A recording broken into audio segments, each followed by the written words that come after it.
पिता परमेश्वर, धन्यवाद देते हैं इस सुंदर दिन के लिए, आपके वचन के लिए। आपके वचन के द्वारा हमारे जीवन में निधारे और परिवर्तन आए। हम आपको सारा आदर गौरव महिमा देते रहेंगे। यीशु मसीह के नाम में मांगते हैं, आमीन। चलो, आज के दिन जो है यीशु मसीह जो है एक गधे के ऊपर आए और यरूशलेम शहर में प्रवेश किए। पर आज उसके बारे में बात नहीं करने वाले, क्योंकि वहां पर लोग होजाना होजाना, प्रभु के नाम में आने वाला राजा धन्यवाद धन्य हो चिल्ला रहे थे। सब लोग खुश थे क्योंकि उनको लगा ये यीशु मसीह जो है हमको दुश्मन के हाथों से छुड़ाएगा। जैसे कि गांधी जी आए थे तो लोगों को लगा कि गांधी जी हमको ब्रिटिशर्स से, जो ब्रिटिश बाहर के लोग आए थे, अंग्रेजों के राज्य से हमको छुड़ाएगा। वैसे ही जब यीशु मसीह आ रहे थे उनको लगा कि रोमियो के राज से अब यीशु मसीह हमको छुड़ाएगा। इसलिए हालेलुया हालेलुया करके गा रहे थे, होजाना होजाना करके गा रहे थे। और अपने हाथ में कौन सा खजूर के डाली लेके फैला रहे थे। आपको पता है कुछ ही समय के बाद वो ही लोग ये चिल्ला रहे थे यीशु मसीह को क्रूस के ऊपर डाल दो। इसलिए जब मैं देखता हूँ चर्च में वो लोग झाड़ लेके ऐसे होजाना होजाना, अरे यार ऐसा मत करो, बाद में तुम ही है ना। क्योंकि वो मतलब नहीं था, वो मकसद नहीं था यीशु मसीह का आना। वो राजा के जैसे तो गधे के ऊपर बैठा था, पर मकसद अलग था, वो समय अलग था। अभी कुछ ही दिन बाद ऐसा हुआ, मैंने इस पे सिखाया, पिछले साल में सिखाया आपको पूरा का पूरा कि क्या क्या घटना हुआ क्रूस के समय में। मम्मी ने वो भेज भी दिया ग्रुप में, सब लोग देखो ध्यान से, ठीक है। पूरा का पूरा सिखाया, पर एक चीज उसमें नहीं सिखाया मैंने, और वो है यीशु मसीह के 7 जो बोल है जो उन्होंने बोले मरते समय, वो आपको नहीं सिखाया, ठीक है। हर साल ऐसा होता है कि मैं इन लोगों को बोलता हूँ सिखाने के लिए। मम्मी सिखाती है, लवली सिखाती है, शिवानी और आशा भाभी। याद है पिछले साल उन्होंने सिखाया था 7 सेइंग्स पे, ठीक है। आज मैं आपको सिखाने वाला हूं कि उसमें हमारा उद्धार का रहस्य कैसा छुपा हुआ है। कहते हैं जब एक आदमी मर रहा है वो कभी झूठ नहीं बोलता है, वो हमेशा सत्य बोलता है। पर यीशु मसीह के बारे में ऐसा नहीं है, क्योंकि यीशु मसीह स्वयं सत्य है, आरंभ से लेकर आखिर तक सत्य ही बोलते गए। समझ में आया? परंतु ये आखिरी 7 शब्द जो यीशु मसीह ने क्रूस के ऊपर बोल दिया, इतना शक्तिशाली है, इतना सामर्थ्य है, क्योंकि यीशु मसीह का पूरा शरीर लगभग खत्म हो चुका था। खून पूरा बह रहा था और पूरा उनका बदन में अब जान नहीं रहा, और वो क्रूस के ऊपर लटक रहे थे। और क्रूस के ऊपर हर सांस लेने के लिए उनको ऊपर चढ़ना पड़ता था, सांस लेकर वापस से उनका पूरा शरीर 2 किलो पे लटक रहा था। तो जो शब्द उनके मुंह से आ रहा था, अहम बहुत जरूरी है कि कोई ना कोई वो शब्द को पकड़े और सुने गौर से कि वो क्या कह रहे हैं और समझे उन चीजों को, क्योंकि ऐसे ही वो अपने सामर्थ्य को, अपने शक्ति को व्यर्थ जाने नहीं देंगे, शब्दों को व्यर्थ जाने नहीं देंगे। तो देखते 7 सेइंग्स। सबसे पहले उन्होंने क्या कहा क्रूस के ऊपर, लूका का 23:34। लूका उसका 23 अध्याय और उसका 34 वचन। तब यीशु ने कहा, हे पिता, इन्हें क्षमा कर, क्योंकि ये नहीं जानते कि क्या कर रहे हैं। और उन्होंने चिट्ठियां डालकर उसके कपड़े बांट लिए। परफेक्ट। वहां पर क्या लिखा है? यीशु ने कहा कि इन्हें क्षमा कर, किन्हें क्षमा कर? जो उन पे थूक रहे थे, जो उनका निंदा कर रहे थे, जो उनको चाबुक से मारे, उन लोगों के बारे में परमेश्वर यीशु मसीह यहाँ पर क्रूस के ऊपर कह रहे, हे पिता, इन्हें क्षमा कर। अरे कोई हमें गाली दे, हमें अच्छा नहीं लगता है, हम सहन नहीं कर पाते।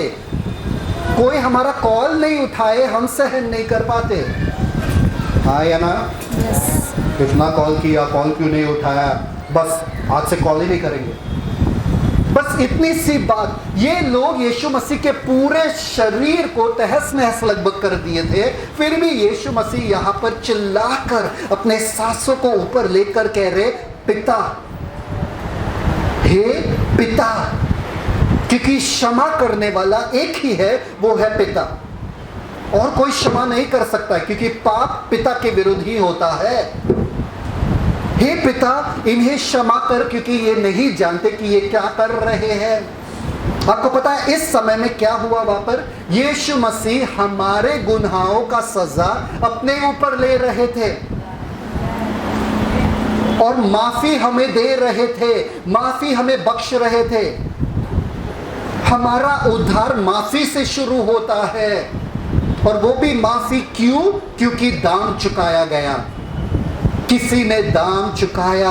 आप एक जेल में थे, आप एक प्रिजन में थे, और वहां से आपको पैसा देकर किसी ने दाम चुकाया और आपको छुड़ा दिया जेल से।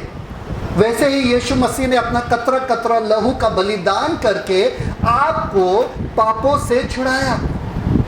समझ में आ रहा है कि नहीं आ रहा लोगों को? साधारण चीज नहीं है।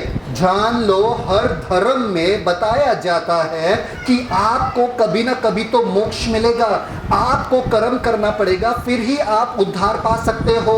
यहाँ पर कोई और आपका दाम भर रहा है। Come on. अगर यही बात मैं आपको इसके बारे में कहता था कि आपके लिए मैंने एक घर खरीदा सामने वाले में 3 BHK, और मैंने दाम चुका दिया, आपको सिर्फ जाके रहना है, कितने जन खुश हो जाएंगे?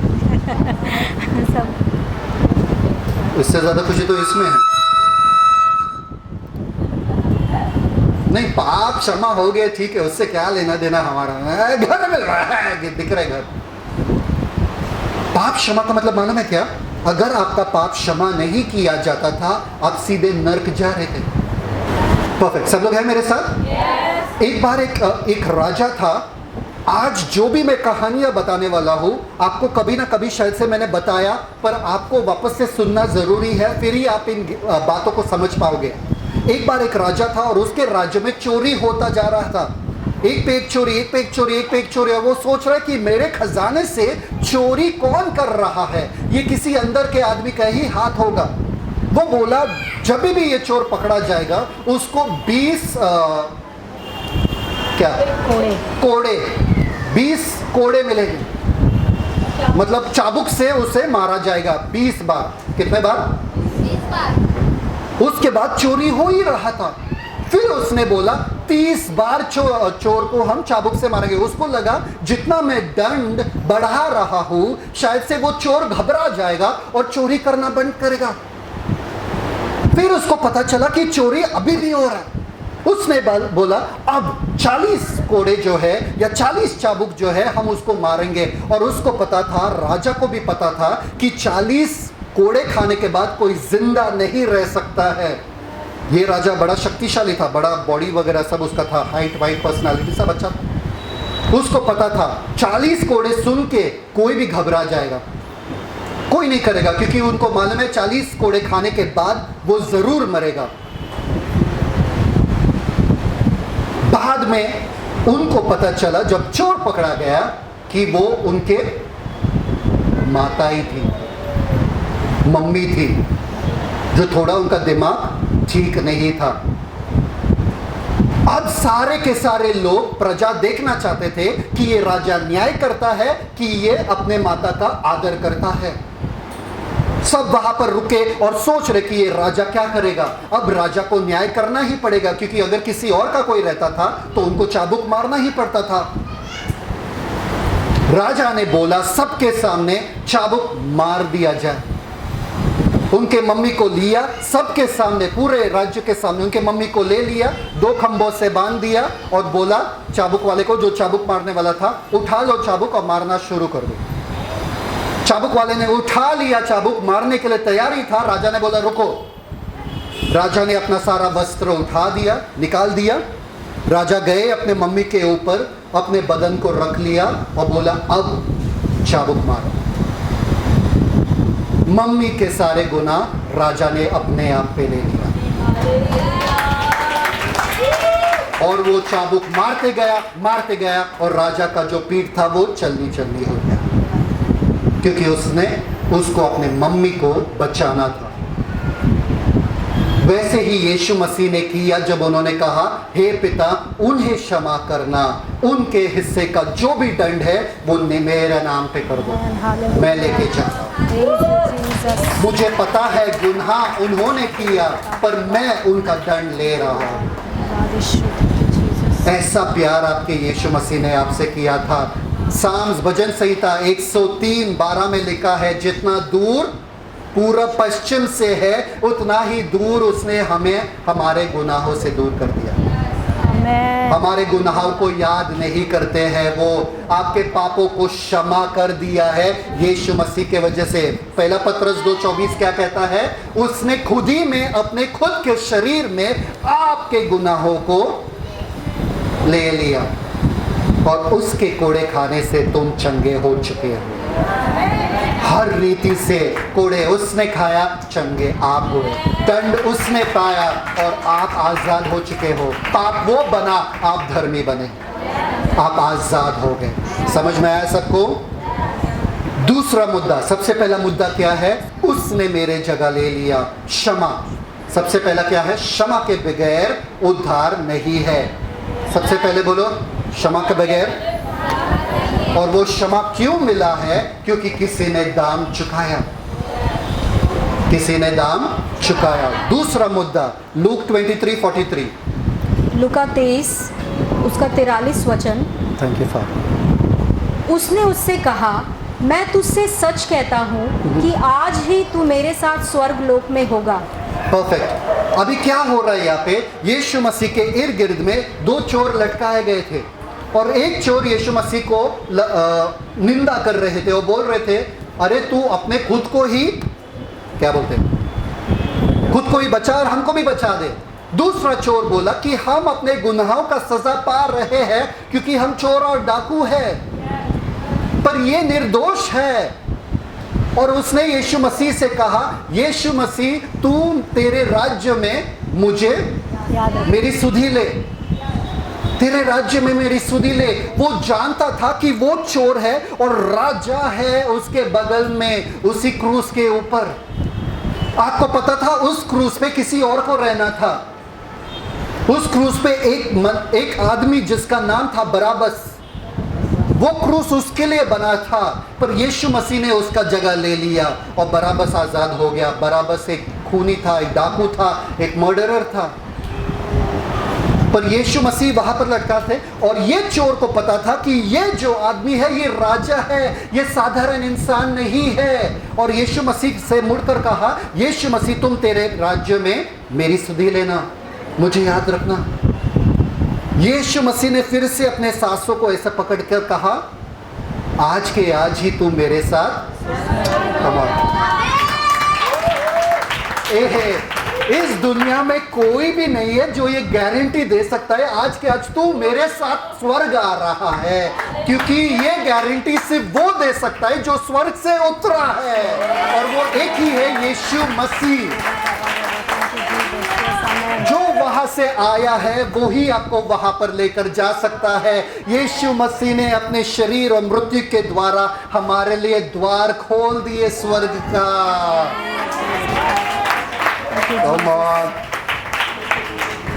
Thank you father. आपको पता है एक सैनिक था जो रो रहा था प्रेसिडेंट के बाहर बैठ के, प्रेसिडेंट के ऑफिस के बाहर बैठ के। उसको गेट में अंदर आने नहीं दे रहे थे। क्यों? क्योंकि उसका पिता मर गया था। उसके मम्मी और उसके भाई बुला रहे थे उसको खेत में काम करने के लिए, क्योंकि वो दोनों के दोनों कमजोर थे। और ये आर्मी में था, ये सोल्जर था, ये सैनिक था। तो ये जाके प्रेसिडेंट से मिलना चाहता था, राष्ट्रपति से मिलना चाहते थे और बोलना चाहते थे, प्लीज मुझे घर जाने दो, मुझे आर्मी में काम नहीं करना है। बाहर सिक्योरिटी गार्ड खड़ा था, उसने बोला तू अंदर जा नहीं सकता है, ऐसा कोई एरा गैरा आके प्रेसिडेंट से मिल नहीं सकता है। वो बैठ के रो रहा था, बच्चों के जैसे रो रहा था, क्योंकि उसको मम्मी का मदद करना था। और उसी समय गाड़ी में वहां पर एक छोटा सा बच्चा आ जाता है गाड़ी में बैठकर, और वो देखता है कि ये आदमी रो रहा है और ये सोल्जर है, सैनिक है। तो ये उतर जाता है और पूछता है आप रो क्यों रहे हो? तो बोलते हैं कब से मैं कोशिश कर रहा हूं कि प्रेसिडेंट से मिलने के लिए, पर कोई मुझे अंदर जाने नहीं दे रहा है। बोले अरे इतनी सी बात है, चलो आ जाओ। बोले कहा? अरे आ जाओ। और छोटे से बच्चे ने ये सोल्जर सैनिक का हाथ पकड़ा और अंदर चलते गए वो गेट तक। और ये सोल्जर सोचा अभी ये रोक देंगे। अरे रोके नहीं, सिक्योरिटी गार्ड रोका नहीं, किसी ने भी रोका नहीं, दूसरा सिक्योरिटी गार्ड वो भी रोके नहीं। और ये बच्चा अंदर आराम से चल रहा है इसका हाथ पकड़कर। ये हैरान हो रहा था और अंदर जाके प्रेसिडेंट के दरवाजा खोलकर, जहां पर राष्ट्रपति बैठे थे, उनका दरवाजा खोलकर बोले, पापा ये आपसे मिलना चाहते हैं। सिर्फ राष्ट्रपति का बच्चा ही है जो बिना इजाजत का अंदर जा सकता था। वैसे ही यीशु मसीह ने हमको बाहर के आंगन से लेके पिता से मिला दिया अपने मृत्यु के द्वारा और अपने पुनरुत्थान के द्वारा। हम कोशिश कर रहे थे पिता से मिलने के लिए, हम कोशिश कर रहे थे अंदर जाने के लिए, हम जा नहीं पा रहे थे। हम बहुत अच्छे थे, हम कोशिश कर रहे थे, पर नहीं। यीशु मसीह आया और बोले, मुझ पे भरोसा करना, चलो। कौन है शैतान जो तुझे रोकेगा? कौन सा द्वार, कौन सा मतलब फाटक है ऐसा जो तेरे सामने खड़ा हो सकता है? चलते गए, मृत्यु को रोंगते गए, बीमारी को रोंगते गए और सीधे जाके पिता के पास लेकर गए और बोले कि हिया के साथ कभी भी आना पिता के पास, आज से तुम्हारा आना जाना लगा रहेगा। कम ऑन, सिर्फ यीशु का हाथ पकड़ना है। यीशु ने हमें पिता से मिला दिया, इसलिए यीशु मसीह ने कहा, मार्ग, सत्य, जीवन, कोई भी पिता के पास नहीं जा सकता है मेरे बगैर। अगर किसी को जाना है पिता के पास तो मेरे द्वारा ही उसे। सब लोग हैं यहाँ पे? Read John 17:24। Thank you father. यूहन्ना, बहुत खूबसूरत ये प्रार्थना कर रहे यीशु मसीह अपने शिष्य के सामने, पिता से, पापा से बातें कर रहे। अगर आपको जानना है ना कि यीशु मसीह और पापा के क्या बातें हो रही थी, ये 17 अध्याय जो है पकड़ो, इतना खूबसूरत है, इतना इंटीमेट है, इतना गहराई में यीशु मसीह इतने प्यार से पापा से बातें करते हैं ना कि आपके रोंगटे खड़े हो जाएंगे अगर आत्मा की नजरों से पढ़ोगे तो। देखो यहाँ पर क्या करें, बहुत खूबसूरत। जब भी मैं पढ़ता हूँ ना मुझे बहुत अच्छा लगता है। रीड 24। यूहन्ना 17:24। हाँ। हे पिता, सुनो। हे पिता, पापा मैं तुमसे कुछ मांग रहा हूँ, सुनो। मैं चाहता हूँ, मैं चाहता हूँ। अरे मेरा इतना अच्छा बच्चा है, कुछ चाह रहा है मुझसे। चलो क्या चाहते हो तुम? चलो सुनो। कि जिन्हें तूने मुझे दिया है, जहाँ मैं हूँ वहाँ वे भी मेरे साथ हों, कि वे मेरी उस महिमा को देखें जो तूने मुझे दी है, क्योंकि तूने जगत की उत्पत्ति से पहले मुझसे प्रेम रखा। मेरी महिमा ये लोग देखने आए। ये लोग नरक में नहीं जाएंगे, ये लोग नीचे नहीं जाएंगे, इनका नाश नहीं होगा। जहाँ पर मैं हूँ, जहाँ पर तू है, जहाँ पर हम एक है, ये भी लोग मेरे साथ आए। प्लीज पापा, प्लीज पापा। वाह, आपको पता है ना वो वाला दोस्त आपका जो आता है मम्मी से इजाजत मांगने के लिए, नहीं मम्मी नहीं भेज रहे, रुको ना आंटी प्लीज भेजो ना, थोड़े समय में आते हैं ना। और आप बोलते ठीक है, हाँ ये जा रहा है तुम्हारे साथ इसलिए। समझ में आ रहा है कि नहीं आ रहा है? बोल रहे प्लीज पापा इन्हें भी आने दो ना, प्लीज मेरे महिमा देखने दो ना, प्लीज मेरा वो महिमा इन्हें भी दो ना। अरे यार, अरे दाम उन्होंने चुकाया, उनको तोहफा मिला। ऐसा ही हो गया जैसे कि दो भाई है, एक को अच्छे मार्क्स मिले और दूसरे को मुफ्त का पार्टी मिल जाता है। समझ में आ रहा है कि नहीं आ रहा है? यीशु मसीह ने सब कर दिया, महिमा पा लिया और बोला लो मेरा महिमा लो। और हमको मुफ्त में क्या मिला? महिमा। हमको मुफ्त में क्या मिला? महिमा। वो ही महिमा जो मूसा कह रहा था, प्लीज पिता, प्लीज परमेश्वर मुझे तेरा महिमा देखना है। परमेश्वर ने कहा कोई भी मेरा महिमा देखेगा और जिंदा रहेगा, ऐसा हो ही नहीं सकता है। और यीशु मसीह ने कहा जो मुझ पर विश्वास करेगा वो महिमा देखेगा, मैं उससे दिखाऊंगा महिमा। और ये इतना बड़ा मूसा जो परमेश्वर से आमने सामने बात करता था, वो महिमा नहीं देख पाया और हमको महिमा ऐसा मिला। कम ऑन, आज तू मेरे साथ स्वर्ग, मैं तुझे लेकर जा रहा हूं, तू मेरे साथ आएगा, तू मेरा है क्योंकि तूने मुझ पे भरोसा किया है। कम ऑन, ये है आपका उद्धार। आपको सीधे सीधे एंट्री मिलता है पिता के पास जाने के लिए। सब लोग खुश है? तीसरा मुद्दा, सबसे पहला वाला मुद्दा क्या है? क्षमा वाला उद्धार। दूसरा वाला मुद्दा क्या है? एंट्री वाला उद्धार, सीधे सीधे पिता के पास, पापा के पास। तीसरा वाला मुद्दा शायद से हमको इतना पसंद नहीं है, वो है धरती वाला उद्धार। सब लोग बोलो धरती वाला उद्धार। यीशु मसीह ने कहा दो ही आज्ञा है, एक पिता से प्यार करो और दूसरे अपने अपने अपने कौन सा वाला पड़ोसी? जो दूर रहता है कि नजदीक रहता है? नजदीक रहता है। साथ में जो रहता है पड़ोसी, आपके घर में जो है पड़ोसी।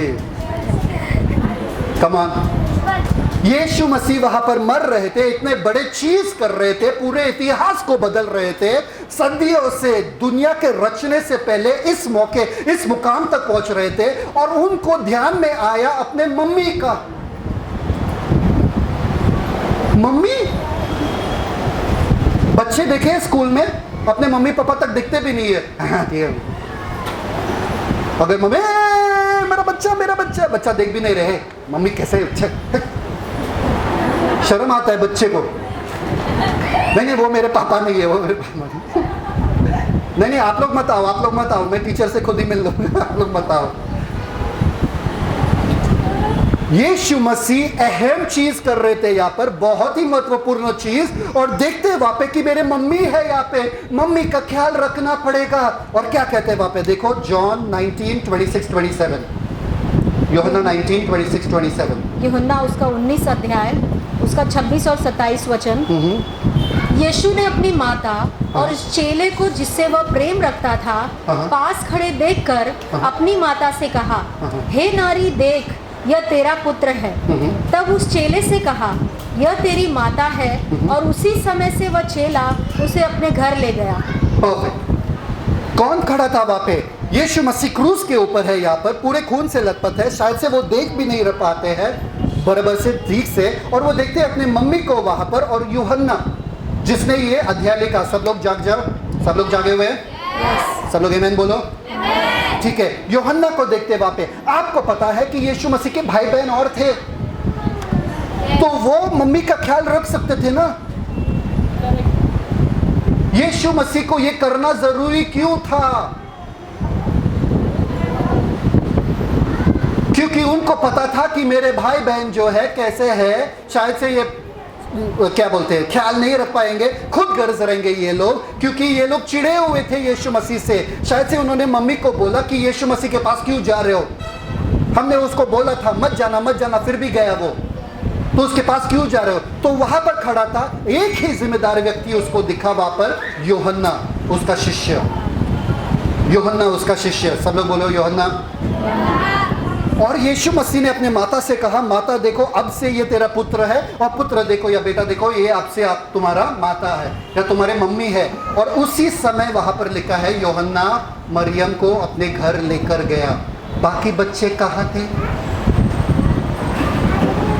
बाकी बच्चे कहाँ थे?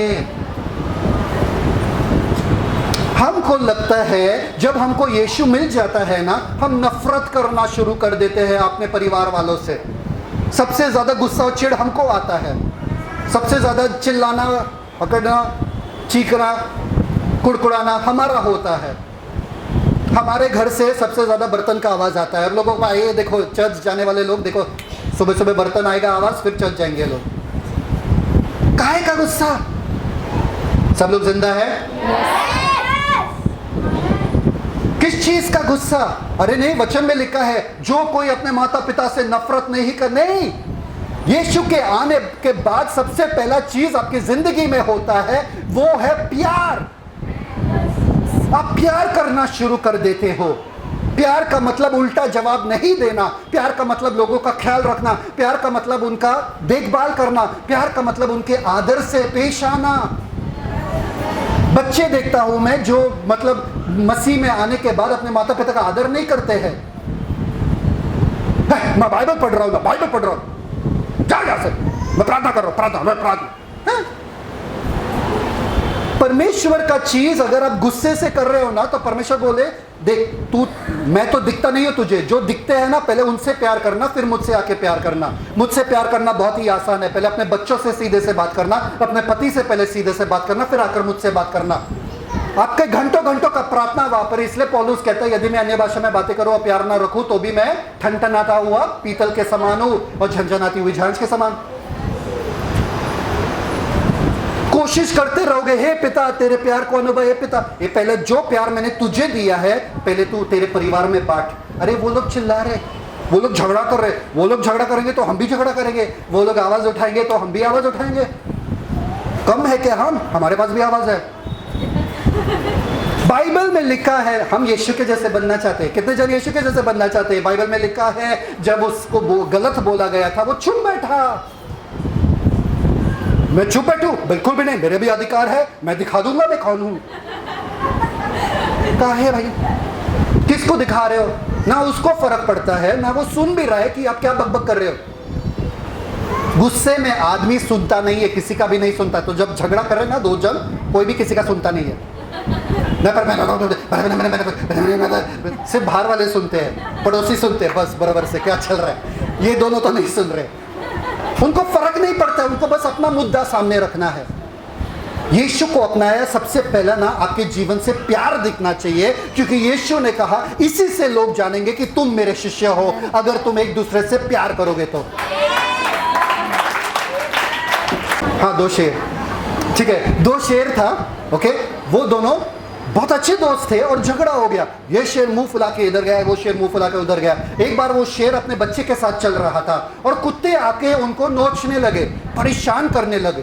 ये शेर दूसरा वाला जो था, जो जिसका साथ झगड़ा होता, वो शेर आया और सारे कुत्तों को भगा दिया, झगड़ा करके झगड़ा करके भगा दिया और फिर से जाके दूर जाके बैठ गए। ये छोटा बच्चा पूछा अपने पापा को, पापा आपका तो झगड़ा हो गया था ना अंकल के साथ? तो शेर ने बोला हाँ वो तो हो गया था। तो बोले फिर भी अंकल आके हमको बचाए क्यों?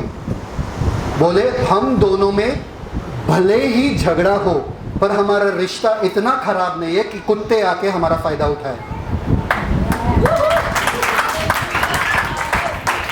आप लोगों के झगड़े के बीच में जब हम आपस में झगड़ते हैं, बाकी लोग बोलते देखो ये क्रिस्ती है, देखो ये यीशु के बारे में बात करते हैं, वो लोग फायदा उठाते हैं। मत भाई, मत झगड़ा करो, आपस में प्यार से रहना है। समझ में आया? आपको पता है एक बहुत फेमस औरत है जिसके बारे में मैं हमेशा कहता था, हेटी ग्रीन, जो एकदम कंजूस थी। इतना कंजूस थी कि एक दिन उसका 2 पैसे का स्टैंप मालूम है ना, जो पुराने लिफाफे पे डालते थे, स्टैंप, मोहर या स्टैंप, 2 पैसे का। उसके पास करोड़ों अरबों का पैसा था, अरबों का जायदाद था। 2 पैसे का स्टैंप जब उसका खो गया, पूरे रात भर वो ढूंढती रही कि मेरा स्टैंप कहाँ गया। कोई है यहाँ पे ऐसा? 1 पैसा मेरा कहाँ गया, 1 रुपया मेरा कहाँ गया, 1 रुपया कम दिया कांदे वाले ने, चलो वापस जाके झगड़ा करते। कितने जन है यहाँ पे? नहीं, छोड़ देते ना 1 रुपया, ठीक है। नहीं पास्टर 10 रुपये रहता तो हम वापस जाते, सुनाते उसको। वो पूरे रात भर और हर जगह जाती थी जहाँ पर गरीब लोगों का खाना मिलता है ना, वहां पर जाके मुफ्त खाना खाने की कोशिश करती। अरबों सबसे अमीर औरत थी वो, पर इतनी कंजूस सोचो। और झगड़ा करती थी और टूटे हुए सामान जो है ना वो खरीदती थी वो, ताकि उसका ज्यादा पैसा नहीं देना पड़े। सोचो, अरबों इतनी अमीर थी। और एक दिन ऐसा हुआ कि उसके बच्चे का जो पैर था उसमें थोड़ा चोट लग गया, तो वो कितने दिन तक वो डॉक्टर ढूंढ रही थी जो मुफ्त में आके इलाज करे, मुफ्त में। और ऐसा हुआ कि उसके बेटे के पैर को काटना पड़ा क्योंकि वो पूरा जख्म बहुत बढ़ गया। और आपको पता है सब लोग इससे नफरत करते थे। और रेस्टोरेंट होटल के बाहर जो हड्डी मिलता है ना, हड्डी जो अगर खाने के बाद लोग हड्डी फेंकते ना, वो हड्डी उठाकर अपने कुत्ते को खिलाती थी। वो अपने कुत्ते के लिए खाना भी नहीं बनाती थी वो। सोचो, बेचारा कुत्ता भी सोचता रहेगा कि किस कंजूस के पास आ गया। हाँ? पर आपको पता है हैरानी की बात यह है, वो सारा धन दौलत जो उसने बढ़ाया उसको अपने पापा से मिला। पापा ऐसे नहीं थे, पापा ने अपना सब धन दौलत ये बेटी के नाम पे रख दिया। और ये बेटी के मरने के बाद, ये औरत के मरने के बाद उसका धन दौलत किसके पास गया? उसकी बेटी के पास। और उसकी बेटी इतनी दयालु कि कई हॉस्पिटल उन्होंने खोल दिया और मुफ्त का इलाज सबको देती थी वो, मुफ्त का इलाज। वही पैसा सब लुटा दिया हॉस्पिटल खोलने में और पब्लिक में। देखिए, आपको पिता का प्यार मिला है, बेशुमार प्यार मिला है, यीशु मसीह का प्यार मिला है। कंजूस मत बनो। मैं क्रिस्ती हूं, प्रार्थना प्रार्थना, सीरियस रहने का, प्रार्थना, आत्मा में हूँ मैं। अरे शरीर में आ जाओ भाई, थोड़ा शरीर थोड़ा हंस लिया करो, चेहरे से पता चलेगा कि हाँ। अरे बेशुमार प्यार आपको पिता से मिला है, इतना धन दौलत आपको पिता से मिला, इतना प्यार लेकर करोगे क्या? अरे बांट दो सब में, सबसे प्यार करो बिंदास, मुफ्त का प्यार करो। अरे उन लोगों ने मुझे गाली दिया तो आप आशीष दो।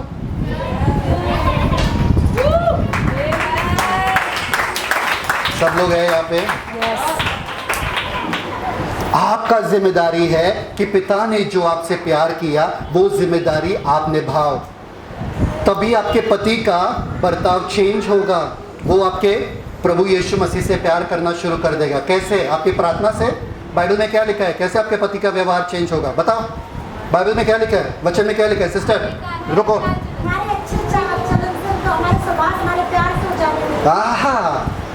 हमारे चिल्लाने से, डांटने से, गाली देने से, उनको समझाने, एक चर्च आजा, एक क्यों नहीं आ रहा है, तू उठ प्रार्थना कर। नहीं, कैसे? हमारे चाल चलन से वो प्रभु को अपनाएगा। प्यार से भरे रहो, प्यार से लदे हुए रहो, अपने जिम्मेदारी मत भूलना। आपका जिम्मेदारी है कि हर एक से प्यार करें, चाहे वो आपके बच्चे हो, चाहे माता पिता हो, आदर करो, सम्मान करो, उनका सत्कार करो, या जो भी है। प्यार करना आपका जिम्मेदारी है। इतना आत्मिक मत बनना कि आप हर एक से नफरत पैदा कर रहे हो। जब भी आओ इसके पास तो ये प्रार्थना ही कर रहे थे, बाइबल ही पढ़ रहे थे। आपको पता है कितने पास्टरों के बच्चे जो है चर्च आना बंद कर देते? क्यों मालूम है? क्योंकि वो कहते हैं पापा हमारे लिए थे ही नहीं कभी, हमेशा प्रार्थना में रहते थे, हमेशा बाइबल में रहते थे। वो जब भी हम जाते थे वो चिल्लाते थे, डांटते थे और फेंकते थे हमको बाहर। आपको पता है जब मैं सरमन ये प्रचार बनाता हूँ या बाइबल पढ़ रहा हूँ, मेरी बेटी आके मुझ पे कूदती है। मैंने बोला नहीं, मैं उनके साथ खेलता हूँ, फिर वापस से मेरा काम करना शुरू करता हूँ, वापस से खेलता हूँ, वापस से काम करना शुरू कर देता हूँ, ताकि उसको पता चले कि उसका भी इंटरेस्ट इसमें आए।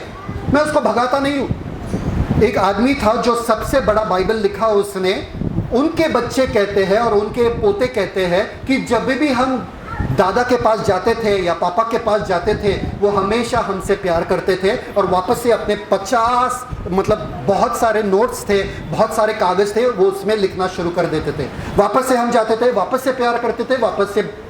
ऐसा होना चाहिए आपका जीवन, प्यार से भरा हुआ। अरे ये इंसान, अरे यार इसको कुछ भी बोलो ये क्षमा कर देता है। उल्टा है यहाँ पे तो, ये कुछ भी बोलो ये दिमाग में रख देते। हमको तो डर लगता है कि इनको कुछ बोले भी दिमाग में रखेंगे अपना। सन 1920 में तुमने ऐसा किया था और ऐसा बोला था, ऐसा क्यों बोला? अरे मुझे कल का याद नहीं रहता है उतना। कमान, अपनी जिम्मेदारी को भूलना मत। सब लोग बोलो जिम्मेदारी को भूलना मत। जॉन 13:34 खोलने की जरूरत नहीं है, वहां पर लिखा है एक दूसरे से प्यार करो जैसे मैंने तुमसे प्यार किया। अगर परमेश्वर ने मुझ पर प्यार लुटाया, मैं दूसरों पर प्यार लुटा दूंगा। ये मेरा जिम्मेदारी है, जैसे यीशु मसीह ने अपने माता पर प्यार लुटाया वहां पे। और उसके बाद यहाँ पर लिखा है Colossians 3:13, please read it. Thank you father. सब लोग हैं? मजा आ रहा है? मैं कोई सीख रहा है कुछ? इसके बाद प्यार करेंगे एक दूसरे से। अभी ये वाला वचन देखो, कोलोसियों 3:13, और यदि किसी को किसी पर दोष देने को कोई कारण हो। एक मिनट, यदि किसी को किसी पर दोष देने का कारण, दोष देने का कारण मतलब क्या है? उंगली उठाने का कारण। देखो इन्होंने मेरे साथ ऐसा किया, देखो उन्होंने मेरे साथ ऐसा। दोष देने का कारण अगर तुमको मिला, क्या करना चाहिए? आगे अपने पड़ोसी को बता दो, सिस्टर को फोन करके चुगली कर दो। क्या? तो एक दूसरे की सह लो। अरे सहना पड़ेगा, पर पेट में रहता नहीं है ना। उसने मेरे विरुद्ध ऐसा बोला, उसने ऐसा किया, मेरे पेट में नहीं रहता। मैं कैसे सह लूं? सहनी तो नहीं होता, मुझे किसी को तो बताना है। नहीं, अगर किसी के विरुद्ध आपको कुछ भी, उन्होंने आपको चोट पहुंचाया, सह लो। ये आज्ञा है यीशु मसीह का, आप इसे नकार नहीं सकते, सहना पड़ेगा। और आगे, और एक दूसरे के अपराध क्षमा करो। एक दूसरे के सुना दो, एक दूसरे के अपराध सुना दो, बता दो, क्षमा कर दो। और जैसे प्रभु ने तुम्हारे अपराध क्षमा किए वैसे ही तुम भी करो। कितने चाहते हैं कि यीशु मसीह आपके सारे अपराध किसी और को बताए? हाँ, अच्छा। हाँ, नहीं गायत्री सिस्टर, हाँ, हे यीशु मसीह मेरे सारे अपराध सारे चर्च वालों को बता दो। हाँ, राजीव ब्रदर, नहीं तो हम क्यों बताते हैं एक दूसरे का अपराध? किसी ने गलती किया, किसी ने आपको धोखा दिया, किसी ने आपको गुस्सा दिलाया, अपने तक ही रखो और क्षमा कर दो। हर एक गलती को भस्म कर दो अपने आप में ही। इतना प्यार से आपको भरे रहना चाहिए। भाई अगर किसी ने गलती किया या किसी ने मेरे विरुद्ध कुछ, मुझसे आगे जाएगा नहीं, किसी को पता भी नहीं चलेगा कि मुझे चोट पहुंचा है। यहां पर किसी को कुछ बोलो तो चेहरा इतना लंबा हो जाता है, 6 बजता है चेहरे पे, इतना लंबा। पता चल क्या हुआ भाई, कुछ गलत किया क्या मैंने? कुछ गलत नहीं नहीं नहीं नहीं, किसी ने भी कुछ गलत किया डायरेक्ट भस्म कर दो उसको, कचरा है फेंक दो और क्षमा कर दो और प्यार कर दो। आमेन। अपनी जिम्मेदारी को भूलना मत। Ready for the next one. उसके बाद क्या हुआ पता है आपको? 3 घंटे तक यीशु मसीह को 9 बजे सुबह क्रूस के ऊपर चढ़ाया था और 12 बजे पूरा अंधकार हुआ और 3 घंटे तक अंधेरा था। सब लोग बोलो 3 घंटे तक। 3 घंटे तक क्यों? किसी को पता है? 3 घंटे तक क्यों? किसी को पता है? 3 घंटे तक अंधकार क्यों था? किसी को पता है? क्योंकि पुराने नियम में जब मूसा मिस्र देश के ऊपर सब न्याय कर रहा था तभी अंधकार भी आया था, एक विपत्ति अंधकार भी था और 3 दिन तक अंधकार था मिस्र देश के ऊपर। उसको दर्शाता है जजमेंट, न्याय। परमेश्वर अपने पीठ जो है यीशु मसीह के तरफ कर दी, मतलब परमेश्वर का न्याय। वो 3 घंटे में यीशु मसीह हमारे लिए पाप बने, यीशु मसीह हमारे लिए श्राप बने और हमारे सारे बीमारियों को, सारे पाप को, सारे श्राप को ऐसे अपने में ले लिए अपने ऊपर। इसलिए यूहन्ना बपतिस्मा करने वाले ने बोला कि देखो वो है मेमना जो जगत के पाप को हर लेता है, वो है मेमना। वो 3 घंटे जो है यीशु मसीह ने इतना दर्द सहा जितना पहले के कुछ घंटों में नहीं सहा, क्योंकि परमेश्वर ने अपना मुंह मोड़ दिया था। वो ही परमेश्वर जिसके साथ आपको पता है यूहन्ना 1:1 में क्या लिखा है? आदि में वचन, वचन परमेश्वर, वचन ही आपको पता है वचन परमेश्वर के साथ था का मतलब क्या है? वचन आमने सामने था परमेश्वर के। हर दिन वो लोग सदियों से, अनंत काल से, अनादि काल से यीशु मसीह और परमेश्वर एक जैसे थे, आगे पीछे ऐसे। और ये परमेश्वर ने अपना चेहरा छुपा लिया यीशु मसीह से। 3 घंटे को ले अंधकार यीशु मसीह के सबसे भयानक 3 घंटे थे। किसी को, कुछ लोग प्रचार करते हैं कि यीशु मसीह नरक गए वहां पर हमारे लिए नरक सहने के लिए। कहां से मिल रहा है? कहां से मिल रहा है ये सब? यीशु मसीह नरक क्यों सहेंगे आपके लिए? नरक बना है परमेश्वर के प्रकोप से। नरक बड़ा है कि परमेश्वर का प्रकोप? बाइबल में लिखा है जब परमेश्वर को गुस्सा आया तभी नरक बना, तभी वो आग जला। परमेश्वर के गुस्से को जो सह लिया यीशु मसीह ने, उसके बाद और कुछ सहना बचा ही नहीं था। Come on. आपको पता है अनंत काल तक आदमी जो है वो नरक क्यों सहता है? क्योंकि अनंत काल भी काफी नहीं है परमेश्वर के प्रकोप को सहना। अनंत काल भी काफी नहीं है। Thank you father. अगर आपको लग रहा है कि अभी खत्म कर दूं तो बता दो, मैं खत्म कर दूंगा। पर अगर आपको आगे जानना है कि यीशु मसीह ने और क्या किया, देखेंगे। Thank you father. उसके बाद वो 3 घंटों के अंधकार के बाद वहां से सारे लोग शॉक हो जाते हैं, सब लोग चौंक जाते हैं और बोलते हैं अरे दोपहर का समय है, इतना अंधकार कैसा? आपको पता है एक्लिप्स क्या होता है? वो ग्रहण क्या होता है? मून, चांद के सामने सूरज आ जाता है या सूरज के सामने चांद आ जाता है ना, और वो ढक देता है। कुछ ही सेकंड के लिए वो काला हो जाता है वो जगह, कुछ ही सेकंड के लिए अंधकार। ये 3 घंटे तक अंधकार था। सब लोग हैं यहाँ पे? 3 घंटे तक अंधकार, और उस अंधकार से चिल्लाता हुआ एक आवाज आया, और देखेंगे वहां पर कि यीशु मसीह क्या कहते हैं वहां पर उसके पहले ज़फनाया, ध्यान से पढ़ना ये वचन, ज़फनाया 1:14 और 15, ये आपके लिए किया यीशु मसीह ने। ज़फनाया 1:14 और 15 पढ़ो। सपन्या 1 का 14 और 15, 14 वचन। यहोवा का भयानक दिन निकट है, वह बहुत वेग से समीप चला आता है। हाँ। यहोवा के दिन का शब्द सुन पड़ता है। 1 मिनट, परफेक्ट। यहोवा का दिन जो है भयानक है, शीघ्र आने वाला है, और आगे यहोवा के दिन का शब्द सुन पड़ता है, आगे वहाँ वीर दुख के मारे चिल्लाता है। ये एक ऐसे दिन के बारे में सारे नबी भविष्यवाणी कर रहे थे जो बहुत ही भयानक होने वाला है, क्योंकि परमेश्वर का सारा प्रकोप धरती पर आने वाला है। आपने कभी किसी से बहुत प्यार पा लिया क्या? जैसा कि एक पापा है जो बहुत प्यार करते हैं, मतलब दादा नानी वगैरह, कोई है ऐसा? पर जब वो गुस्सा करते हैं आप उनसे दूर रहते हैं, अरे बाप रे बाप, आज गुस्से वाले मूड में हम दूर रहेंगे। है कोई ऐसा?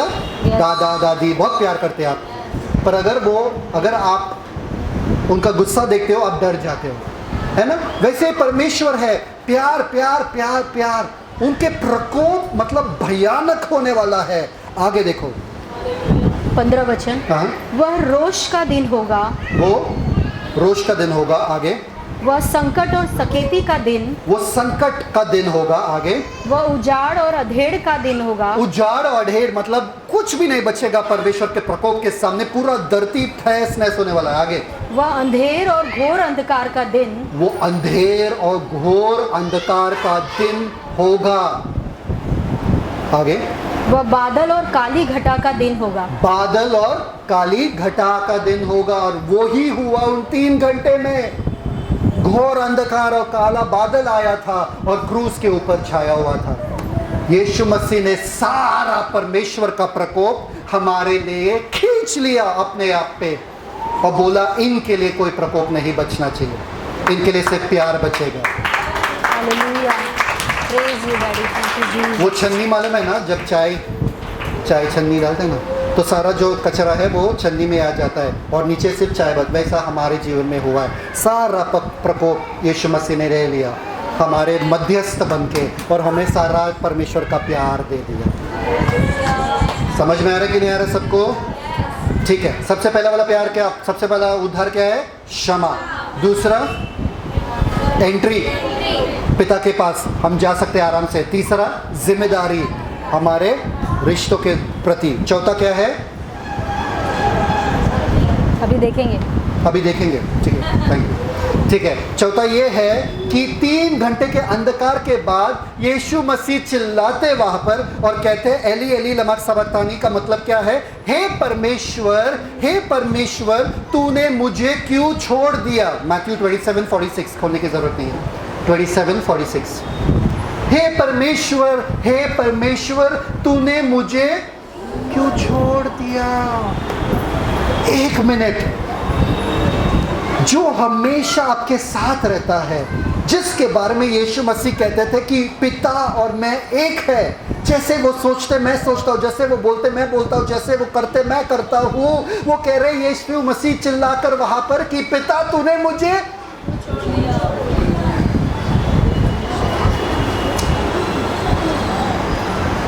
पिता ने यीशु मसीह को इसलिए छोड़ दिया क्योंकि उसी समय वो हमको पकड़ रहे थे। आमेन, हालेलुया। पिता ने अपना पीठ इसलिए यीशु मसीह को दिखा दिया क्योंकि उस समय में अपना चेहरा हमको दिखा रहे थे। वो पिता ने यीशु मसीह को छोड़ दिया वहां पे क्योंकि अनंत काल के लिए हमको पकड़ रहे थे और हमको वादा दिया तुम्हें कभी नहीं छोड़ूंगा। वो हमारे जगह पर बलिदान बने, वो प्रायश्चित, हमारे पापों का प्रायश्चित वो बने। जो क्रोध हमें मिलना चाहिए था वो ले गया, जो दुख और दर्द हमें सहना था वो सह गया, ताकि हमको शांति मिले।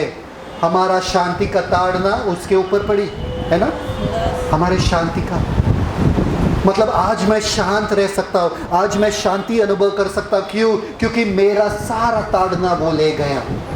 आज मैं स्वस्थ जीवन जी सकता हूँ क्योंकि मेरा सारा बीमारी वो ले गया। आज मैं धर्मी जीवन जी सकता हूँ क्योंकि मेरा सारा पाप वो ले गया। एक्सचेंज सैल्वेशन, चौथा पॉइंट, एक्सचेंज मतलब मेरा जगह वो ले गया और उसका जगह मुझे मिल गया। अदला बदली, सब लोग बोला अदला बदली।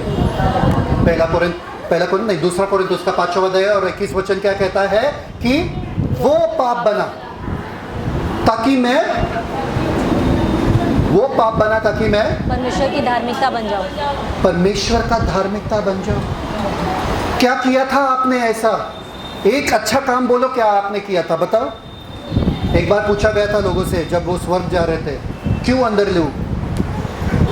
मर के जा रहे थे और स्वर्ग गए थे, तो पतरस वहां पर खड़ा था, बोला तुमको क्यों अंदर लूं? क्या बोलेंगे आप बताओ? सुबह उठ के बाइबल पढ़ रहे थे, वर्ड ऑफ लाइफ फेलोशिप में जाते थे, हम पास्टर का डांट सुनते थे। हाँ, क्यों क्या बताओगे आप स्वर्ग जाने के बाद? क्यों मैं अंदर लूं आपको स्वर्ग में? बताओ ज्योति, क्यों अंदर लूं स्वर्ग में? मेरे बच्चे का ख्याल रखा, बहुत अच्छे से ख्याल रखा। दो बच्चे तुमने दिए ऐसे ही, मैंने ख्याल रखा, तुम तो देकर चले गए गायब। ख्याल तो मुझे रखना पड़ा, रात भर मुझे जगना पड़ा। क्या पति के लिए खाना बनाया? क्या बताओगे आप स्वर्ग जाने के बाद? क्यों भाई बोलो ना, बोलो फटफट बोलो, 1 सेकंड है वरना नर्क। बोलो, हाँ बोलो।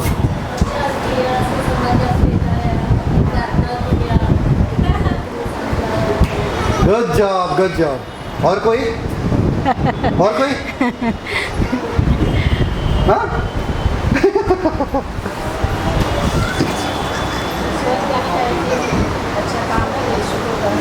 यीशु पे विश्वास किया, बस।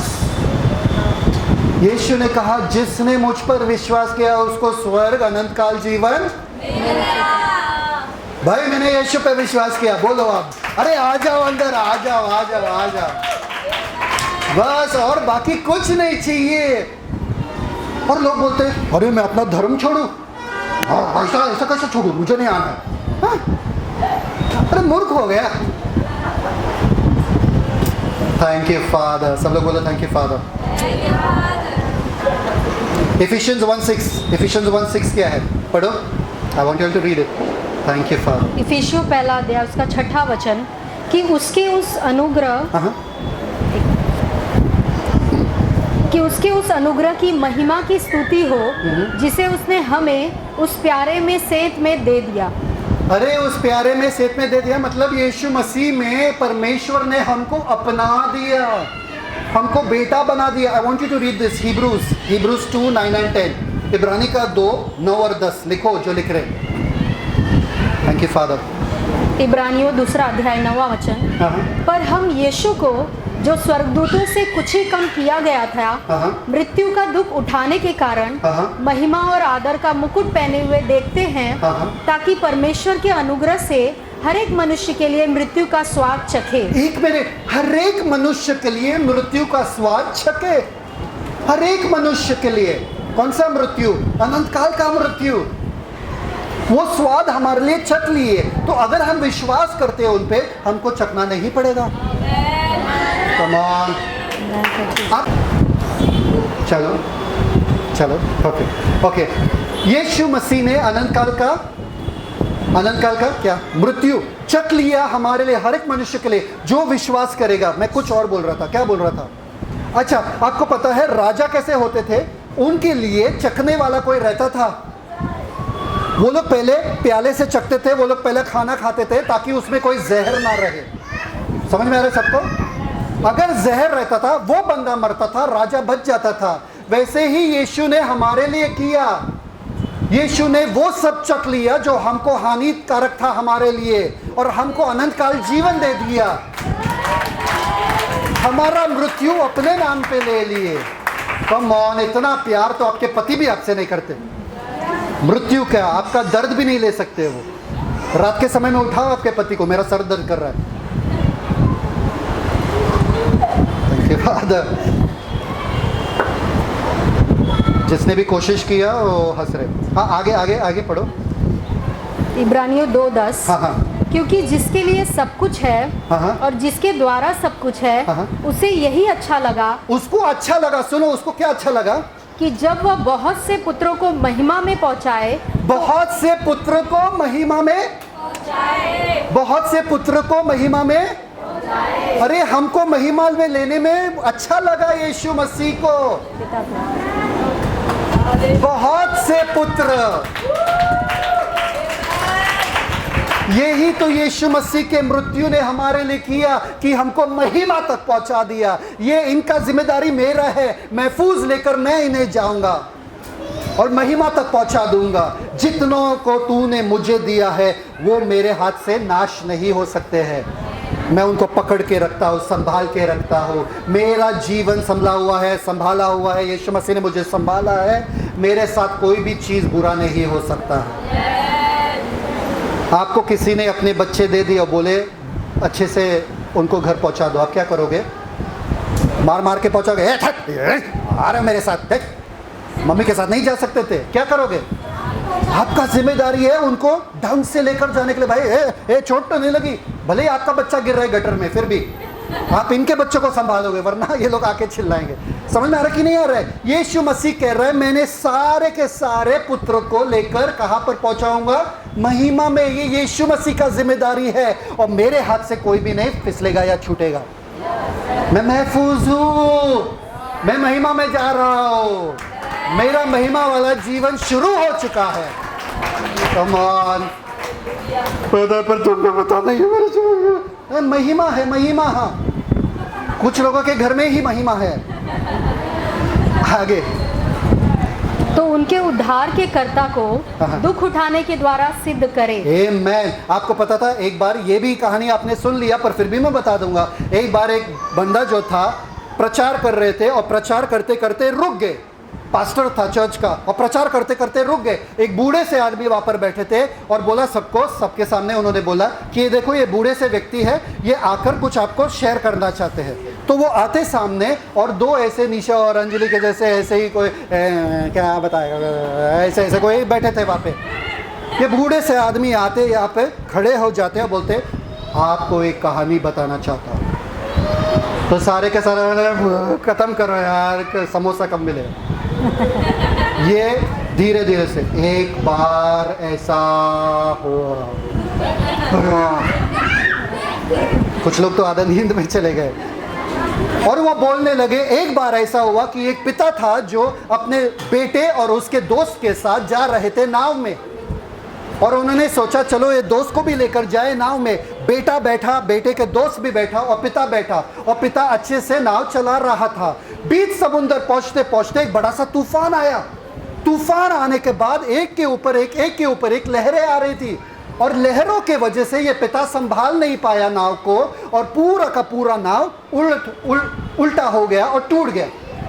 पिता अब एक ही को बचा सकते थे क्योंकि पिता के पास एक रस्सी था और वो रस्सी एक ही को फेंक सकते थे क्योंकि बेटे का दोस्त उस तरफ था और बेटा इस तरफ था और लहरें पे लहरें आ रही थी और पिता को सोचना पड़ा कि मैं किसको बचाऊं, मेरे बेटे को बचाओ, मेरे बच्चे को बचाओ या इस दोस्त को बचाओ, इस बेटे के दोस्त को बचाओ। फिर उन्हें याद आया उसी सेकंड में कि मेरा बेटा जो है यीशु को जानते हैं पर ये जो दोस्त है ये यीशु को नहीं जानते हैं, इनको बचाना जरूरी है। और पिता ने अपने बेटे के पास मुड़कर देखा और बोला बेटा मैं तुझसे प्यार करता हूँ। लिया रस्सी और फेंका उसके दोस्त के तरफ और दोस्त ने पकड़ लिया। एक बड़ा सा लहर आया और उसके बेटे को लेकर चला गया। उसका बेटा उसके बाद दिखा नहीं, डूब गया, मर गया और पिता ने दोस्त के बेटे को बचा दिया। और ये बोलते बोलते उसने कहा, बूढ़े से आदमी ने कहा ऐसा ही पिता का प्यार है, अपने बेटे को जाने दिया ताकि हमको बचाए, अपने बेटे को मरने दिया ताकि हम जिंदा रहे, हम अनंत काल का जीवन पा सके। चर्च खत्म होने के बाद ये दोनों अंजलि और निशा गए वो बूढ़े से आदमी के पास और कहने लगे, ऐसा कहानी तो बस मनगढ़ंत कहानी है, ऐसा तुमने बना दिया, ऐसे तो सत्य में हो नहीं सकता है। वो बोला कि मैं भी जानता हूँ कि ऐसे सत्य में नहीं हो सकता है, पर ऐसा घटना हुआ है क्योंकि वो पिता मैं हूँ और वो लड़का जो है तुम्हारा पास्टर है जो आज प्रचार कर रहा है। वो बलिदान व्यर्थ नहीं गया, इसलिए हमारे जीवन के द्वारा यीशु मसीह के बलिदान व्यर्थ नहीं जाना चाहिए। जियो तो यीशु के लिए जियो। Thank you father. चलो आगे जाते हैं। Next thank you father. तो पहला वाला क्या था? क्षमा, उद्धार, क्षमा। फिर एंट्री पिता के पास, फुल एक्सेस। फिर तीसरा जिम्मेदारी। मेरा जिम्मेदारी यह है कि जो उद्धार मुझे मिला मैं प्यार मेरे लोगों में बांटूं। फिर उसके बाद चौथा वाला क्या था? एक्सचेंज, अदला बदली। यीशु ने मेरा जगह ले लिया, मैं मुझे यीशु का जगह मिला। उसके बाद लिखा है जॉन 19:28, यूहन्ना, पांचवा बात जो यीशु मसीह ने कहा।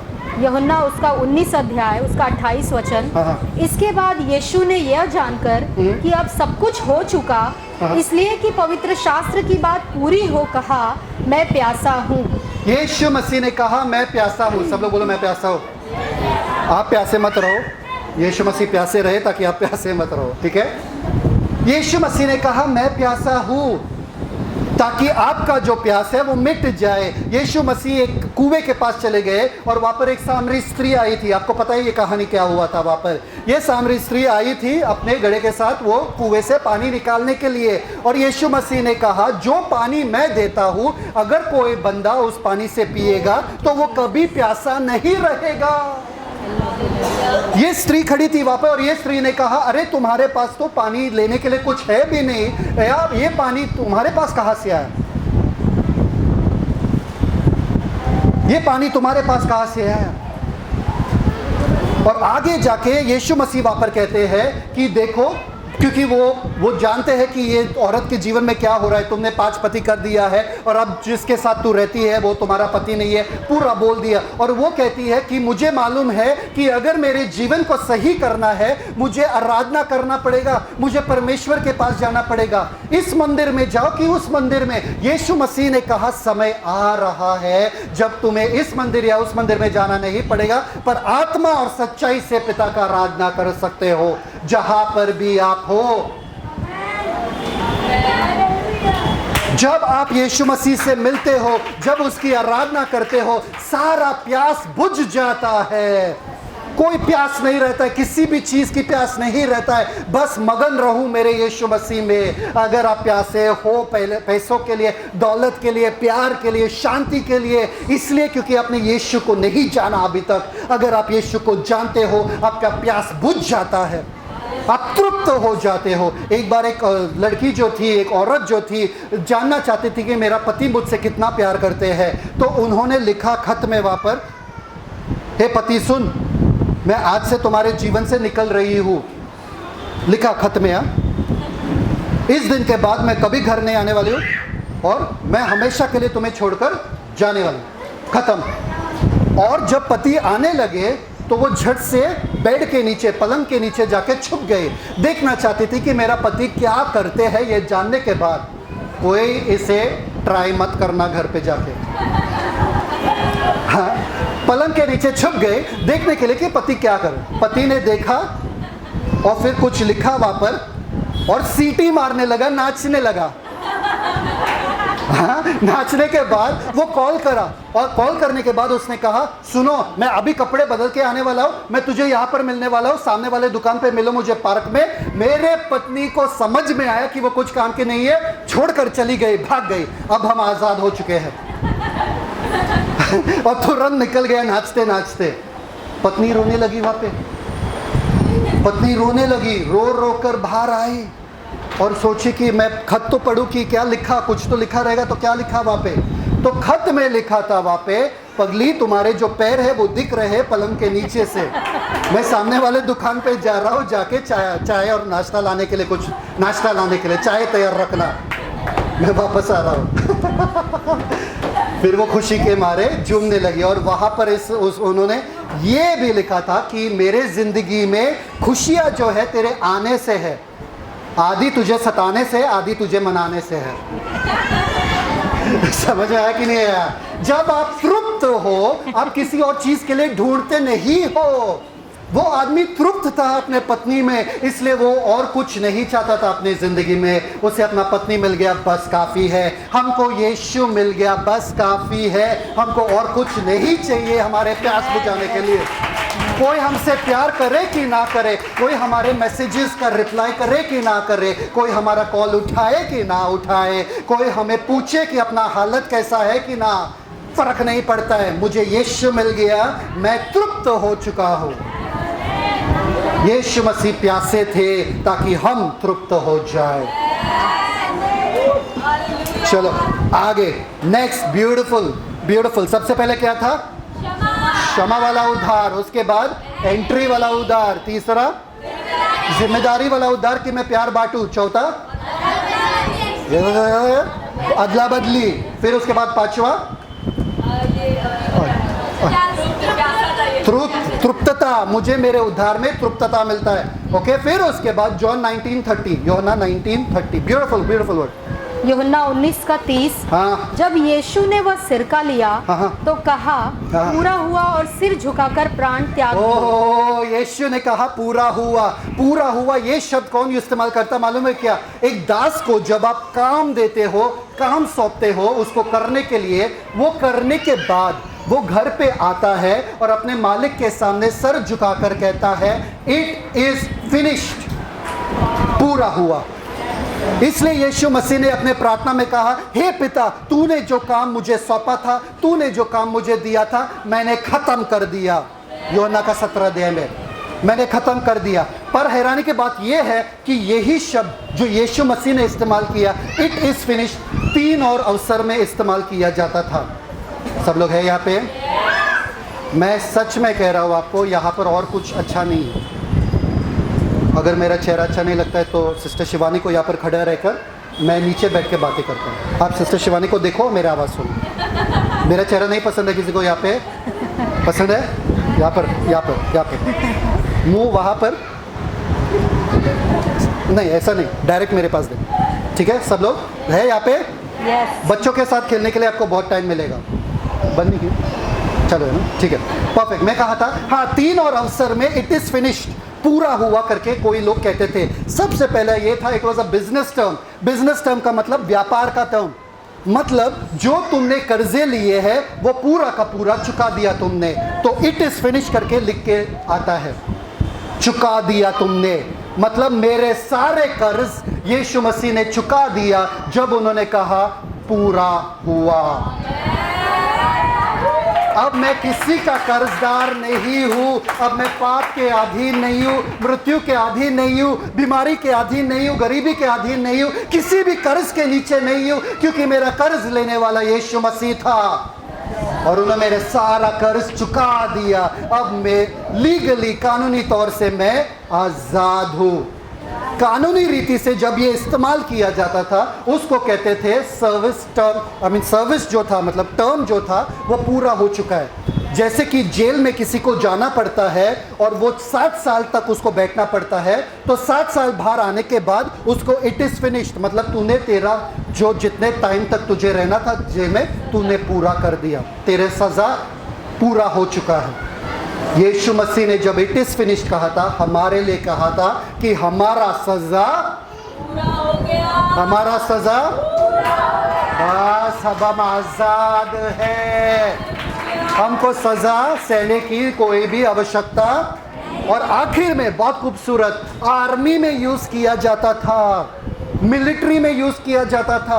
एक युद्ध लड़ने के बाद जब लोग जीतते थे वो लोग दुश्मन के इस पे पेपर पे वहां पर लिखते थे और घोषणा करते थे इट इज फिनिश्ड, मतलब युद्ध लड़ा गया और मैं जीत गया। यीशु मसीह ने कहा पूरा हुआ। अब कोई भी युद्ध आपको लड़ने की जरूरत नहीं है क्योंकि यीशु मसीह ने वो युद्ध लड़ लिया। आपको बस शैतान को बाहर लात मार के भगाना है। आमीन। सोल्जर कैसे कहते हैं? हाँ, जब जनरल आता है सोल्जर के सामने कहता है कि तुम लोग तैयार हो क्या? हाँ तैयार है। कुछ लोग आर्मी में जाएंगे तो ऐसे बने, हाँ तैयार है। वो जनरल गोली तुमको ही मारेगा, भले तुम उनके लोग हो। भाई ऐसे सुस्ती लोग नहीं चाहिए। कैसे बोलोगे आप? शैतान को लात मारना है, शैतान को भगाना है। मेरे जिंदगी में अंधकार रह नहीं सकता है, कोई बीमारी रह नहीं सकता है। मैं उसको सहलाऊंगा नहीं, मैं उसको भगाऊंगा। कमान, सर दर्द, सर दर्द, थोड़ा सोलू नहीं, उठो, अन्य भाषा में बातें करो, बोलो शैतान निकल। तेरा कोई औकात नहीं है कि तू इस सर में बैठ सकता है, इस शरीर में बैठ सकता है, मेरे बच्चे में नहीं तू बैठ सकता है, मेरे शरीर में नहीं बैठ सकता है, मेरे घर वालों में नहीं बैठ सकता है तू। तेरा औकात नहीं है, क्योंकि लड़ाई लड़ चुका है, यीशु मसीह जीत चुके हैं और अब मेरे पास पूरा अधिकार है।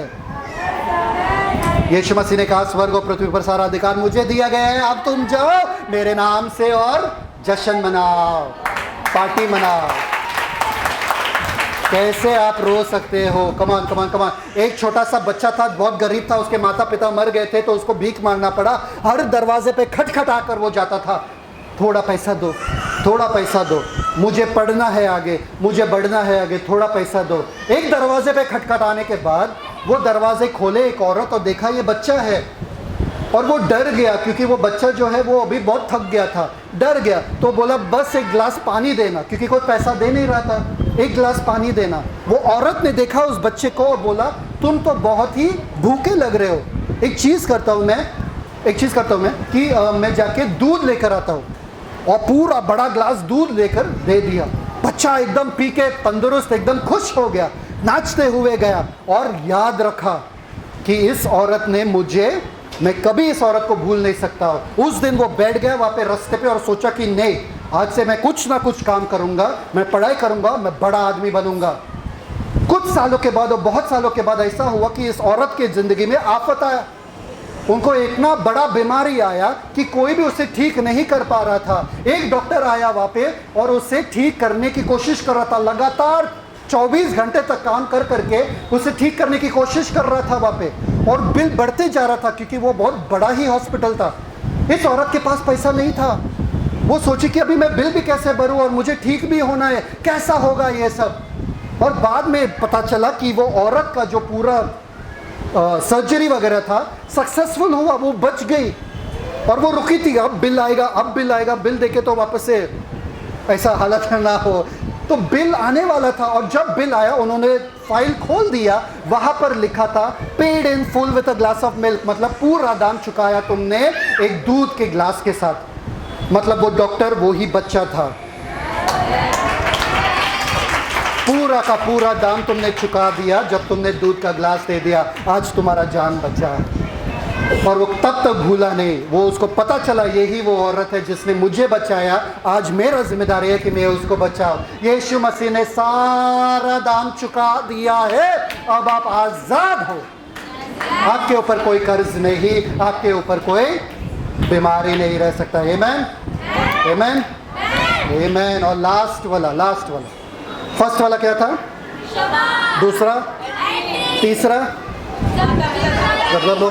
जिम्मेदारी, चौथा अदला बदली, पांचवा तृप्तता, छठवा अभी बोला था पूरा हुआ। कर्ज, सारे मेरे कर्ज माफ हो गए, पूरा हुआ, कंप्लीट सल्वेशन। अभी मुझे उसमें कुछ बढ़ाना नहीं है, मुझे बस उसमें रहना है। समझ में आया कि नहीं आया? आप कार्य करके उसे कुछ एनहांस नहीं कर सकते। ठीक है, लास्ट वाला लूक 23:46, आखिरी वाला, ये आखिरी वाला लूक 23:46। लूका उसका 23 अध्याय 46 उसका 46 वचन। और यीशु ने बड़े शब्द से पुकार कर कहा, हे पिता, मैं अपनी आत्मा तेरे हाथों में सौंपता हूँ। और यह कहकर प्राण छोड़ दिए। 3 बजे, एग्जैक्ट 3 बजे दोपहर को यीशु मसीह ने बड़े शब्द से चिल्लाकर पुकार कर कहा, हे पिता, मैं अपनी आत्मा, कमान, हे पिता, मैं अपनी आत्मा तेरे हाथों में सौंपता हूँ। और ये कहकर अपना प्राण दे दिया। 1 मिनट, ये आखिरी शब्द था। हाँ, ये आखिरी शब्द था। इसमें क्या है मैं बताता हूँ आपको। यीशु मसीह का आत्मा जो है पवित्र आत्मा के साथ एक हो चुका था, दोनों एक थे। यीशु मसीह ने अपना आत्मा पिता के हाथों में सौंप दिया, क्योंकि उनको पता था अब वो नरक जाने वाले हैं, मतलब नीचे के हिस्से में जाने वाले हैं, क्या बोलते हैं, स्वर्गलोक में या नीचे के हिस्से में जाने वाले, वो कब्र में जाने वाले हैं। यीशु मसीह उनको पता था, तो वो क्या कह रहे, पिता मैं अपने आत्मा को तुम्हारे हवाले सौंप रहा हूं, क्योंकि इसी आत्मा के द्वारा तू मुझे 3 दिन के बाद फिर से जिलाएगा। इसलिए रोमियो का 8वां अध्याय और 11वें वचन में क्या लिखा है, रोमियो 8:11, कि वो ही आत्मा जिसने यीशु मसीह को मुर्दों से जिलाया, वो ही आत्मा क्या तुम्हारे शरीर को, ओपन माउथ, नाशवान शरीर को, इन इंग्लिश आई नो, तुम्हारे नाशवान शरीर को तंदुरुस्त बनाएगा, या जो भी है, या जीवन देगा, जीवन देगा। समझ में आया कि नहीं है? वो ही आत्मा यीशु मसीह को परमेश्वर ने जिलाया। अगर प्रेरितों के काम पढ़ोगे तो वहां पर लिखा है 3 दिन के बाद यीशु मसीह को मुर्दों से वापस से जिलाया। किसने? परमेश्वर ने। कैसे? अपने आत्मा के द्वारा। वो ही आत्मा जो यीशु मसीह ने सौंप दिया परमेश्वर के हाथों में। एक मिनट सुनो गौर से, ये बहुत बड़ा चीज है। क्यों? क्योंकि यीशु मसीह के पास कुछ भी ऐसा नहीं था जो वो स्वयं अकेले पिता के बगैर या पवित्र आत्मा के बगैर कब्र से बाहर आ सके। उनको पूरा विश्वास था पिता पर कि पिता मैं अपनी आत्मा तुम्हें सौंप, इसी आत्मा के द्वारा 3 दिन के बाद तू मुझे खींच के बाहर लाएगा कब्र से। अगर पिता ने नहीं किया, यीशु मसीह कब्र के नीचे ही रहते थे। कम ऑन, मतलब क्या? मैं नीचे खड्डे में जा रहा हूं और रस्सी तुम्हारे हाथों में है। भाई तुम पे विश्वास कर रहा हूं कि तुम रस्सी नहीं छोड़ोगे, क्योंकि अगर रस्सी छोड़ दिए मैं खड्डे में गिर जाऊंगा, मैं वापस ऊपर नहीं आ पाऊंगा। इसको बोलते हैं आपका उद्धार जो है पूरी तरीके से समर्पण है, भरोसा परमेश्वर पे। यीशु मसीह को 100% भरोसा था परमेश्वर पे। एक आदमी जो था वो नाइग्रा फॉल्स सबको पता है, सबसे बड़ा झरना पूरे दुनिया में, जो पहाड़ से, बड़े बड़े पहाड़ से पानी गिरता रहता है। इतना आवाज आता है कि आप बहरे हो सकते हो। इतना पानी गिरता है कि लोग एक दूसरे के बात कर रहे तो सुन नहीं सकते हैं। और इतना लंबा चौड़ा वो नाइग्रा फॉल्स है, झरना है जो पहाड़ से गिरता रहता है। और एक आदमी ने रस्सी बांधा इधर से लेके उधर तक, कोई उधर खड़ा भी नहीं हो सकता है। ये आदमी ने झरने के ऊपर ये बाजू से लेके वो बाजू तक रस्सी बांधा और रस्सी पे चल चल के लोगों के सामने करतब दिखाता था। सब लोग डरते थे, अरे तू गिरेगा तू गिरेगा तू गिरेगा। नहीं गिरा। एक बार गया, 2 बार गया, तीसरे बार गया, वो चक्का लेकर गया था, वो क्या जिसमें ईंट वगैरह रखते हैं ना, एक पहिया वाला, ऐसे पकड़ के जाते हैं ना मजदूर, सबको मालूम है ना, वो लेकर गए। वो रस्सी के ऊपर चल रहे थे। सब लोग डर गए, अरे अरे गिरेगा गिरेगा गिरेगा। नहीं गिरा। सब ताली बजाने लगे। जब वो वापस आए फिर बोलने लगा, ईंट रखो इसके ऊपर, मतलब वो पहिए के ऊपर जो ये है, ईंट रखो इसके ऊपर। कितने किलो का ईंट? 80 किलो का ईंट रखो। सब लोग रखने लगे 80 किलो का ईंट। एक आदमी आया, मैं रखता हूँ। आया आदमी आगे, अमित के जैसा, वो बोला कि मैं रखता हूँ। चलो 80 किलो का ईंट रख दिया। तो ये बंदा बोला, तुझे पता है क्या, तुझे लगता है कि मैं ये 80 किलो का ईंट उठाकर इस रस्सी पे चल पाऊंगा? तो आदमी बोलता, मुझे लगता तो है कि चल पा। तुझे भरोसा है, तुझे विश्वास है कि मैं चल पाऊंगा इस 80 किलो का ईंट लेकर? तो उस बंदे ने बोला, हाँ, भरोसा है भाई, भरोसा है, चल पाओगे। बोला, तुम्हारा वजन कितना है? वो बोला 80 किलो। चल तुम बैठो इसमें, ये ईंट निकाल दो। सब लोग हैं यहाँ पे? अब उस आदमी का क्या हुआ? बैठा क्या? नहीं। वो रस्सी के ऊपर जाने वाला था क्या इसके साथ? भाग गया वो। एक होता है विश्वास करना है, एक होता है सिर्फ ज्ञान रखना, हाँ यीशु मसीह प्रभु है, नहीं, तुम विश्वास करते हो क्या? Complete surrender. अगर तुम विश्वास करते हो 100% आपका जीवन यीशु का हो चुका है, 100%, और कुछ मेरा बाकी नहीं रहा। इसलिए पौलुस के जैसे आप कहते हो, मैं तो मर गया हूं, मुझ में यीशु जिंदा है, मुझ में मसीह जिंदा है। अब ये जो जीवन में जीता हूं इस शरीर में, मसीह मेरे द्वारा जीता है। मैं घटूं वो बढ़े, मैं झुकूं वो उठे, मैं मरूं वो जिए। अब सब यीशु मसीह। कम ऑन, कोई है यहाँ पे? 100%। सब लोग बोलो 100%। उद्धार बहुत ही खूबसूरत है। यीशु मसीह ने कहा है, जो मुझ पर विश्वास करेगा उसने अनंत जीवन पा लिया, पर जो मुझ पे विश्वास नहीं करता है उस पे परमेश्वर का क्रोध बना रहता है, क्योंकि उसने विश्वास नहीं किया कि मैंने वो क्रोध ले लिया। समझ में आ रहा है कि नहीं आ रहा है? आखिर में एक ही चीज़ मैं आप लोगों से कहता हूँ। एक आदमी ने पास्टर से पूछा, पास्टर अनंत काल जीवन पाने के लिए मैं क्या करूँ? पास्टर ने कहा उनसे, बहुत देर हो चुका है। ये आदमी शॉक हो गया, बोला क्या अभी मैं मरूंगा, मैं नरक जाऊंगा? बहुत देर हो चुका मतलब क्या है? अनंत काल जीवन के लिए मैं क्या करूं, बताओ ना पास्टर। बोला बहुत देर हो चुका है, और पास्टर अपना काम करने लगा। ये टेंशन में, बहुत देर हो चुका मतलब मुझे अनंत काल जीवन नहीं मिलेगा, मैं नरक जाऊंगा। पास्टर बताओ ना, देर क्यों हो चुका है? पास्टर ने कहा क्योंकि जो कुछ करना था यीशु कर गए, अब तुमको सिर्फ विश्वास रखना। समझ में आया आपको? अनंत काल जीवन के लिए आप कुछ भी नहीं कर सकते हो, यीशु मसीह ने सब कर दिया है। उस क्रूस के ऊपर वो 6 घंटों में यीशु मसीह ने सब सह लिया, सब कर लिया, और आपको आजाद करा दिया हमेशा हमेशा के लिए, और अनंत काल जीवन आपका हो चुका है।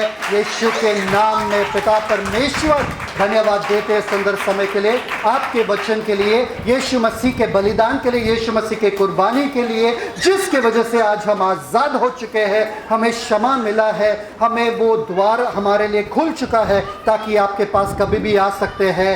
हम प्यार करते हैं अपनों से, और सभी से हम प्यार करते हैं।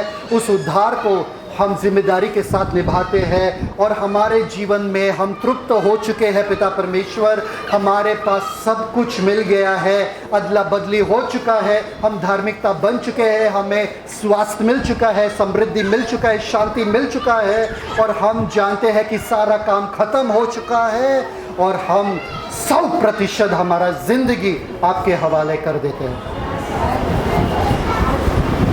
यीशु मसीह धन्यवाद हमारे जगह लेने के लिए, और हमसे इतना प्यार करने के लिए कि उस क्रूस को सह लिए हमारे लिए, ताकि हम अनंत काल जीवन पा सकें। हमारा जीवन जो है वो हमेशा हमेशा के लिए आपका ही रहेगा, आपका ही रहेगा। यीशु मसीह के मीठे नाम में मांगते पिता, सर्व स्वीकार कबूल करें। आमीन। Celebrate the Christ life. God bless you. Shalom.